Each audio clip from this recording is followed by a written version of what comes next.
নমস্কার বন্ধুরা, পুলিশের চাকরির প্রস্তুতির জন্য 25 নম্বরের মিনি মক টেস্ট নেওয়া হবে। এই 25 নম্বর মক টেস্টের মধ্যে তোমরা যে পাচ্ছ 12টি জিকে এবং তার সাথে হচ্ছে 8টি ম্যাথ এবং তার সাথে কি পাচ্ছ 5টা জিআই। ওকে, পুরো সম্পূর্ণ সিলেবাস অনুযায়ী শুধু 25 নম্বরের মক টেস্ট হবে।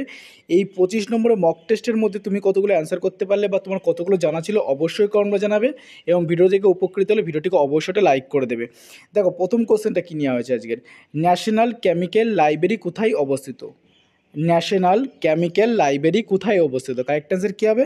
পুনেতে। খেয়াল রাখবে, এই ন্যাশনাল কেমিক্যাল লাইব্রেরি পুনেতে অবস্থিত।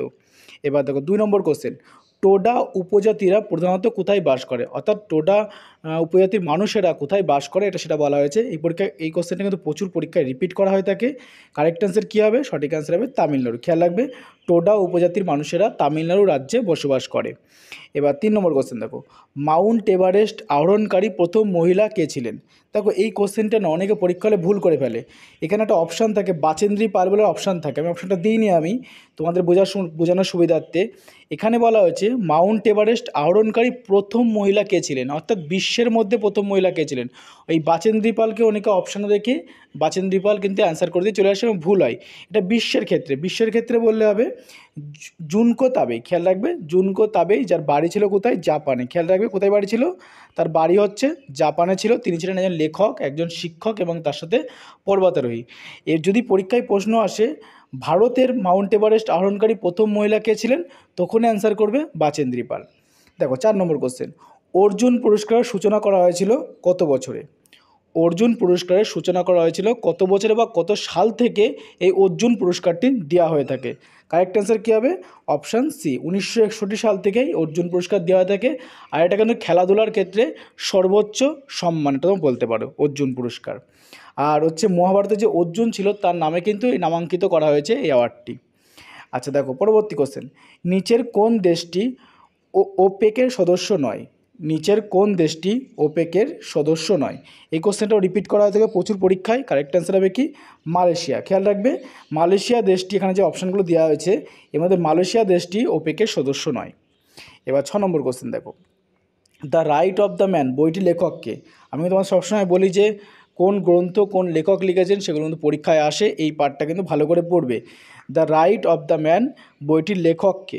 সঠিক অ্যান্সার কী হবে? Thomas pain. খেয়াল রাখবে, টমাস পেইন ইম্পর্টেন্ট একটা বই, যে দ্য রাইট অফ ম্যান বইটির লেখককে? Thomas pain. 7 নম্বর কোশ্চেন আসো, নিচের কোন দেশটি এশিয়ানের সদস্য নয়? নিচের কোন দেশটি এশিয়ানের সদস্য নয়? কারেক্ট অ্যান্সার কী হবে? ভারত। খেয়াল রাখবে, এখানে যে অপশানগুলো দেওয়া হয়েছে তার মধ্যে ভারত দেশটি হচ্ছে এশিয়ান দেশের সদস্য নয়। 8 নম্বর কোশ্চেন, নিচের কোন অভয়ারণ্যটি ব্যাঘ্রর জন্য সুপরিচিত? নিচের কোন অভয়ারণ্যটি ব্যাঘ্রর জন্য সুপরিচিত? একটা অপশান কানহা তোমরা দেখতে পাচ্ছ এখানটায়, আর তাছাড়া রয়েছে তো গির, কাজিরাঙা এবং পেরিয়ার। সঠিক অ্যান্সার কী হবে? পেরিয়ার। পেরিয়ার হচ্ছে খেয়াল রাখবে 1978 খ্রিস্টাব্দে এটাকে ব্যাঘ্র প্রকল্পে কিন্তু পরিণত করা হয়েছিল। আর এটা হচ্ছে, খেয়াল রাখবে, এটা হচ্ছে কেরালা রাজ্যে। খেয়াল রাখবে কোনটা হচ্ছে, এটা কিন্তু কেরালা রাজ্যে রয়েছে পেরিয়ার। ঠিক আছে, খেয়াল রাখবে বিষয়গুলো, এগুলো পরীক্ষা জিজ্ঞাসা করে। কত সাল বললাম? 1978 সাল। এবার দেখো, নিচের কোনটি জাতিসংঘের অফিসিয়াল ভাষা নয়? নিচের কোনটি জাতিসংঘের অফিসিয়াল ভাষা নয়? সঠিক অ্যান্সার কী হবে? পর্তুগিজ। খেয়াল রাখবে, পর্তুগিজ হচ্ছে জাতিসংঘের কিন্তু অফিসিয়াল কোনো ভাষা নয়। পরবর্তী কোশ্চেন দেখো, প্রচুর পরীক্ষায় রিপিট করা হয়ে থাকে এই কোশ্চেনটা। 10 নম্বর কোশ্চেন, যে গ্যাস্ট্রিক জুসে কোন অ্যাসিড থাকে? গ্যাস্ট্রিক জুসে কোন অ্যাসিড থাকে? খেয়াল রাখবে তোমরা সবসময়, গ্যাস্ট্রিক জুসে হচ্ছে হাইড্রোক্লোরিক অ্যাসিড থাকে। অপশান সি এই কোশ্চেনটার কারেক্ট অ্যান্সার। এবার দেখো 11 নম্বর কোশ্চেন, সংরক্ষণের জন্য সাবিন পুরস্কার দেওয়া হয় কী ক্ষেত্রে? সংরক্ষণের জন্য সাবিন পুরস্কার দেওয়া হয় কী ক্ষেত্রে? দেখো এখন অপশানগুলো দেখতে পাচ্ছ তোমরা, এই সঠিক অ্যান্সার কী হবে? সঠিক অ্যান্সার হবে উভচর প্রাণীর সংরক্ষণের জন্য সাবিন পুরস্কার দেওয়া হয়ে থাকে। পরবর্তী কোশ্চেন 12 নম্বর দেখো, বিখ্যাত খেলোয়াড় কেভিন পিটারসন কোন দেশের অন্তর্গত? অর্থাৎ তিনি, এখানে বলা হয়েছে যে বিখ্যাত খেলোয়াড় যে কেভিন পিটারসন ছিলেন তিনি কোন দেশের হয়ে ক্রিকেট খেলতেন? তিনি যে ক্রিকেট প্লেয়ার ছিলেন আমরা সকলে জানি, তা তিনি কোন দেশের হয়ে তিনি খেলতেন? সঠিক অ্যান্সার কী হবে? তিনি ইংল্যান্ড দেশের হয়ে খেলতেন। খেয়াল রাখবে, বিখ্যাত খেলোয়াড় কেভিন পিটারসন তিনি একজন ক্রিকেট প্লেয়ার ছিলেন যিনি ইংল্যান্ড দেশের হয়ে খেলতেন। এবার দেখো, এবার অঙ্ক আসছে, বলেছে 8টা অঙ্ক থাকবে। দেখো, এক ব্যক্তি 5 টাকায় 6টি দ্রব্য ক্রয় করে। কত? 5 টাকায় তিনি 6টা কিনেছেন এবং 5টি দ্রব্য 6 টাকায় বিক্রি করে। ব্যক্তিটির কত শতাংশ লাভ হয়েছে।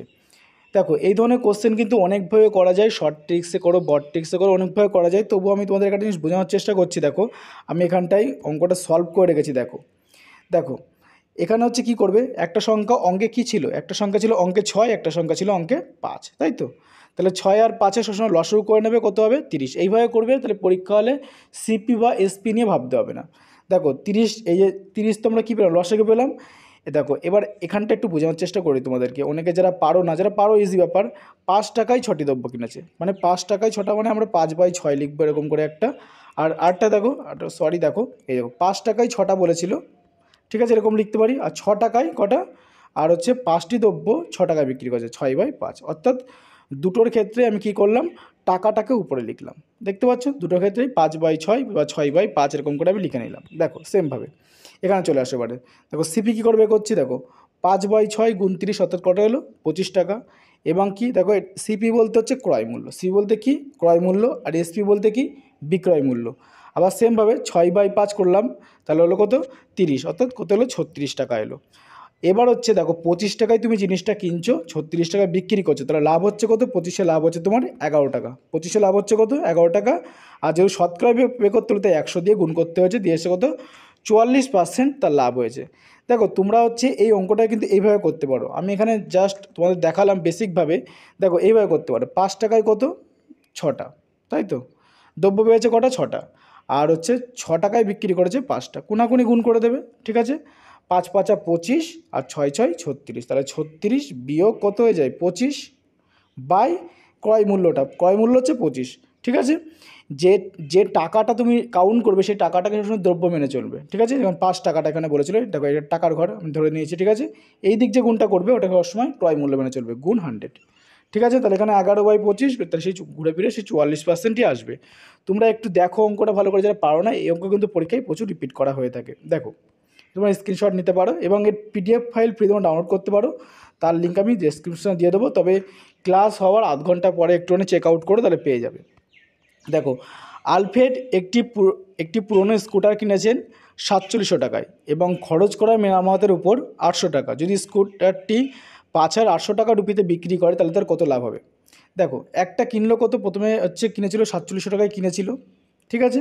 তারপরে 800 টাকা খরচা করলো, তাহলে টোটাল কি দাঁড়ালো যে টাকা 5500 টাকা দাঁড়ালো।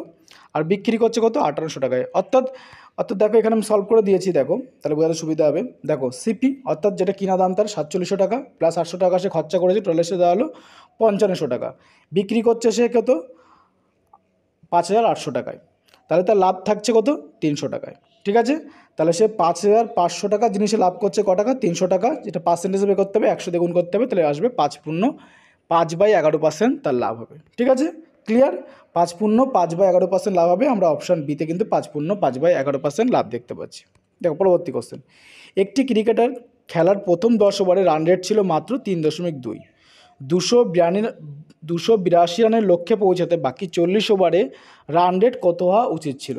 আমি এই কোশ্চেনটাও সমাধান করে তোমার দেখাচ্ছি। দেখো তোমরা স্ক্রিনশট নিতে পারো। দেখো এক্ষেত্রে কী বলছে প্রয়োজনীয় রান রেট। দেখো আমার টার্গেট কত ছিল 282, প্রথম 10 ওভারে রান কত ছিল 3.2 করে, সেটাই করেছি। দেখো টোটাল যে রান 282 থেকে এই যে রানটা হয়ে গেছে আমি বাদ দিয়েছি, বিয়োগ চিহ্ন দেখতে পাচ্ছি, এই জায়গাটা দেখাচ্ছি, দেখো এই জায়গাটা। হ্যাঁ, আর বাই কত ওভারে খেলা 40 ওভারে খেলা, তাই বাই 40 করেছি আমি। ওকে, তাহলে আমার এখানে যে বিয়োগ গুণ করে এখানে কত এসছে 250 এসছে, বাই 4, তাহলে হচ্ছে 6.25 রান করে হচ্ছে পরবর্তী যে ওভারগুলো রয়েছে সেগুলো তুলতে হবে, ঠিক আছে? তাহলে আমরা দেখতে পাচ্ছি 625 অপশান এতে রয়েছে। ওকে, দেখো পরবর্তী কোশ্চেন, 65 কেজি ওজনের একজনের জায়গায় একজন নতুন ব্যক্তি এলে 8 জনের গড় ওজন 2.5 কেজি বেড়ে যায়, নতুন ব্যক্তির ওজন কত? দেখো বলছে 65 কেজি ওজনের একজনের জায়গায় আর একজন নতুন ব্যক্তি এলে 8 জনের গড় ওজন 2.25 বেড়ে যায়। অর্থাৎ কী করবে ইজি এই ধরনের অঙ্কগুলো, এই যে 8 জনের গড় ওজন 2.5, এটাই তো বেড়েছে, এটাই বেড়েছে, ঠিক আছে? এই কেজিটাই বেড়েছে, অর্থাৎ কত গুণ করলে 20। ওকে, 65 কেজির যে মানুষটা ছিল তার পরিবর্তে যে এসছে তার ওজন আরও 20 কেজি বেশি, তাহলে 65 সাথে 20 যোগ করে দাও, তাহলে হয়ে যাবে কত 85, অপশান সি। এটা আমি সমাধান করে যেমন দেখাচ্ছি। দেখো এই দেখো মোট ওজন বৃদ্ধি কত, দেখো 8 2.5 অর্থাৎ 20 কেজিতে বৃদ্ধি পাচ্ছে। যে লোকটা নতুন এলো তার এই 20 কেজি কিন্তু বৃদ্ধি পাচ্ছে। তাহলে নতুন ব্যক্তির ওজন কত হয় 65 গুণ 20 তাহলে 85 কেজি। ওকে, পরবর্তী কোশ্চেন দেখো, দুটি সংখ্যার তৃতীয় সংখ্যার যথাক্রমে 20% আর 50% বেশি সংখ্যা দুটির অনুপাত কত? এই ধরনের অঙ্ক ইজি। দেখো এই 120, ঠিক আছে, বাই 100 করে দেও, আর ইস্টু করে দেবা 150/100, ঠিক আছে, কাটাকুটি করবা, কোনাকুনি গুণ করবা, অ্যান্সার হয়ে যাবে। কিন্তু আমি তোমাদের দেখিয়ে দিচ্ছি, আমি যেটা টুকে রেখেছি এক্স দিয়ে, দেখো কিচ্ছু করার দরকার নেই। দেখো বলছে প্রথম সংখ্যা আমি ধরেছি এক্স, অর্থাৎ 120%, 120/100, 120% মানে 120/100, এই 6/5 এসে কাটাকুটি করে। আর একটা 150% মানে হচ্ছে বলেছিল 50% বৃদ্ধি পায়, তাই বলেছিল তো, তাই 150 লিখেছি, 150/100 করলে কত হয় 3/2 হয়।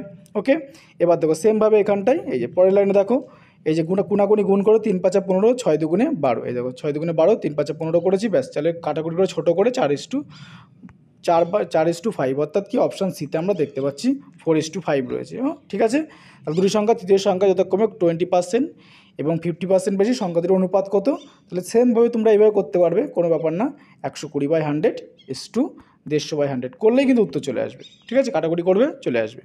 যে তাও আমি এক্স দিয়ে দেখিয়ে দিলাম এখানটা সুন্দর করে। পরবর্তী কোশ্চেন দেখো, প্রচুর পরীক্ষায় কিন্তু এই ধরনের ম্যাথ আসে। একটি মিশ্রণে 60 লিটার দুধ ও জলের অনুপাত 2:3, ওই অনুপাতটি 1:2 হলে জলের পরিমাণে আরও কত যোগ করতে হবে? দেখো আমি এখানে করে রেখেছি, অঙ্কে কী আছে, 60 লিটার রয়েছে মিশ্রণ, যার অনুপাত কত 2:1, আর 1:2 অনুপাত হলে জলের পরিমাণ আরও কত যোগ করতে হবে? দেখো এখানে যেহেতু আমি করে গেছি দেখাচ্ছি, দেখো বোঝার চেষ্টা করো। প্রথমে কত 60 বললাম আমি, ঠিক আছে, 60-এর হচ্ছে টোটাল কত, এখানে কত বলেছিল, এখানে বলেছিল হচ্ছে 2:1, অর্থাৎ কত 2 + 1 তার মানে কত হয়ে যায় 3, তাহলে এটা 2/3 কি দুধ, কারণ প্রথম দুধ রয়েছে পরে জল রয়েছে, আর 1/3 মানে কি জল। ঠিক আছে, তাহলে সেমভাবে চলে আসে অঙ্কে আমরা, দেখো 60 গুণ 2/3,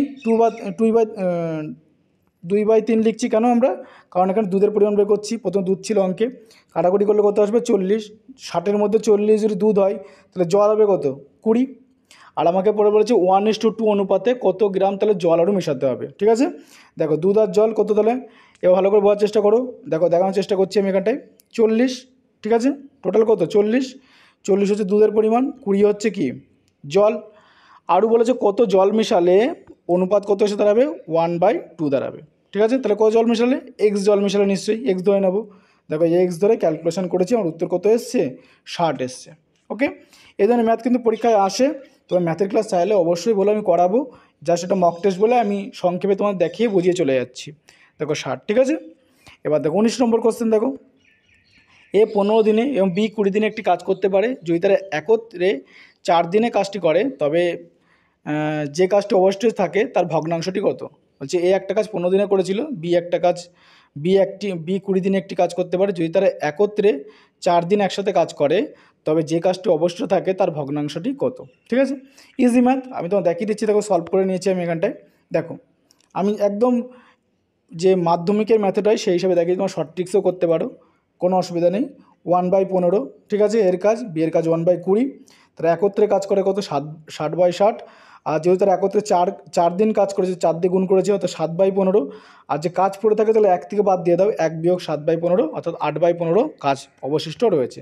তাহলে 8/15 কোন অপশানে রয়েছে? অপশান ডিতে আমরা দেখতে পাচ্ছি 8/15 রয়েছে। ওকে, দেখো পরবর্তী কোশ্চেন, দেখো 60 কিমি/ঘন্টা বেগে চলমান একটি ট্রেন 9 সেকেন্ডে একটি খুঁটি অতিক্রম করে, ট্রেনের দৈর্ঘ্য কত? কী বলা আছে, 60 কিমি/ঘন্টা বেগে চলমান একটি ট্রেন 9 সেকেন্ডে একটি খুঁটি অতিক্রম করে, ট্রেনের দৈর্ঘ্য কত?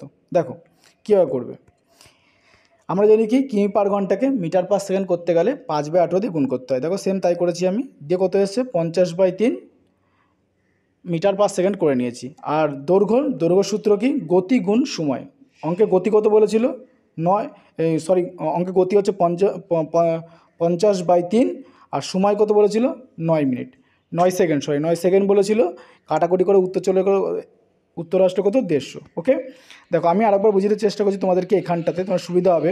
কি করেছি ফার্স্টে, ওখানে দেখে নিলে 60 গুণ 5/18, এই যে এটা করে 50/3 আসবে, এটাকে আমি কি করলাম মিটার/সেকেন্ড করে নিলাম। আর যে দৈর্ঘ্য বেগ কত, দৈর্ঘ্য সূত্র কি, গতিবেগ গুণ সময়, গতি কত 50/3, আর হচ্ছে আমার কত সময় কত 9 দিয়েছে, ব্যাস 3 তারিখে 9, 3 5 15, এইভাবে 150 এসছে। ওকে, দেখো এবার পরবর্তী, দেখো এবার রিজনিং চলে এসছে, 5টা রিজনিং রয়েছে বা জিআই বলতে পারো। হচ্ছে কোন সংখ্যাটি ভুল আছে নির্ণয় করতে বলা হয়েছে। দেখো এখানে কি বলছে, 19 থেকে 28 মানে কত বাড়লো, 9 বাড়লো। ঠিক আছে, 28 থেকে 39 কত বাড়লো, 11 বাড়লো। তারপর দেখো 39 থেকে 52 অর্থাৎ কত বাড়লো, 13 বাড়লো, তাই তো 13 বাড়লো তো। এবার দেখো 52 থেকে হচ্ছে 67, তার মানে কত বাড়লো, 15 বাড়লো। ঠিক আছে, তারপর দেখো 67 থেকে 17 বাড়লো, তারপরে কত বাড়বে, 19 বাড়বে, তাই তো 19 বাড়বে। তাহলে 84 সাথে যদি 19 যোগ করি কত হয়ে যায়, 103 হয়ে যায়।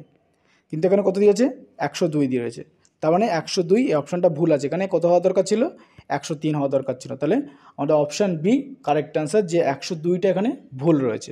ওকে, পরবর্তীটা দেখো, এই ধরনের প্রচুর আছে পরীক্ষায়। দেখো কী বলা আছে, এ তারপরে একটা হাইপেন বি এ, তারপরে হাইপেন বি, তারপরে হাইপেন বি, তারপরে আবার বি হাইপেন এ, তারপরে হাইপেন, তারপরে বি। ঠিক আছে, দেখো একটু নজর দিলেই না এই জন্য বোঝা যায় ভালো করে। এমনি কটা আছে গুনে নাও, 1 2 3 4 5 6 7 8 9 10 11, 1 2 3 4 5 6 7 8 9 10 11 12টা আছে। ঠিক আছে, আমরা 12টাকে ভাঙতে পারি, 3 গুণ 4 করে ভাঙতে পারি। ফার্স্টে আমরা দেখবো 3-এর লজিকে মিলছে কিনা, নাহলে 4-এর লজিকে দেখতে হবে, এভাবে করতে হয় এগুলো। তো আমি এরকম করে কেটে নিই, 3টে করে, 1 2 3 1 2 3, ব্যাস। ঠিক আছে, দেখো ইজিভাবে বুঝতে পারছি আমরা। দেখো এখানটায় খেয়াল করো, এই মিডিল ঘরটা, এই মিডিল ঘরটায় কী আছে, বি আছে। তাহলে আমি এখানে বি বসিয়ে দেখতে পারি ফার্স্টে, A B B, A B B, তাহলে এখানে A B B, A B B, তাহলে আমাদের কী আসছে, বি আসছে, বি আসছে, লজিক মিলে গেছে কিন্তু, বি আসছে, বি আসছে, তারপরে এ আসছে, তারপরে বি বি আসছে। তার আমরা দেখতে পাচ্ছি এটা কিসে আছে, অপশান বিতে আছে। এবার ইজিভাবে তোমরা এই ধরনের রিজনিংগুলো করতে পারো। ওকে, পরবর্তী দেখো, বেমানান শব্দ জোড়াটি নির্ণয় করো। কী বলছে, মেঘালয়ের সাথে শিলং, আমরা জানি মেঘালয়ের রাজধানী হচ্ছে শিলং, মণিপুর রাজধানী ইম্ফল, মিজোরামের রাজধানী এখানে বলছে ইটানগর, কিন্তু অরুণাচল প্রদেশের রাজধানী হচ্ছে ইটানগর। সুতরাং আমরা এখানে বুঝেই যাচ্ছি যে অপশান সি এটা ভুল আছে। ঠিক আছে, তাহলে অপশান সি আমাদের কারেক্ট অ্যান্সার। ওকে, এবার দেখো কী বলছে 24 নম্বর, পত্রিকা সম্পাদক, তাহলে নাটক কী হবে, পত্রিকার সাথে কি বলছে, সম্পাদক, তাহলে নাটকের সাথে কার সম্পর্ক হবে, নাটকের সাথে নির্দেশকের তাহলে সম্পর্ক হবে, অপশান ডি হবে এটা কারেক্ট অ্যান্সার। ওকে, শেষ দেখো, লুপ্ত সংখ্যাটি নির্ণয় করতে বলা হয়েছে। 1 দিয়েছে, 9 দিয়েছে, 25 দিয়েছে, 49 দিয়েছে। অর্থাৎ 1 মানে কত, 1কে যদি স্কোয়ার করি 1 হয়, 9 হচ্ছে 1 হচ্ছে 1-এর বর্গ করলেও 1 হয়, আর 9-এর বর্গ করলে 3 হয়। ঠিক আছে, 25-এর বর্গ করলে 5 হয়, 49 করলে কত হয়, 7 হয়।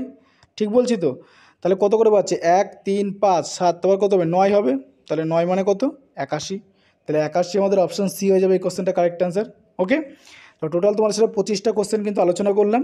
যদি এই ধরনের ভিডিও পেতে চাও সেটাও কমেন্ট বক্সে জানাবে। আর ভিডিওটি যদি থেকে উপকৃত হলে ভিডিওটিকে অবশ্যই লাইক করবে। ভিডিওটি ভালো লাগলে অবশ্যই ফ্রেন্ডদের কাছে শেয়ারও করতে পারো। জয় হিন্দ, বন্দে মাতরম।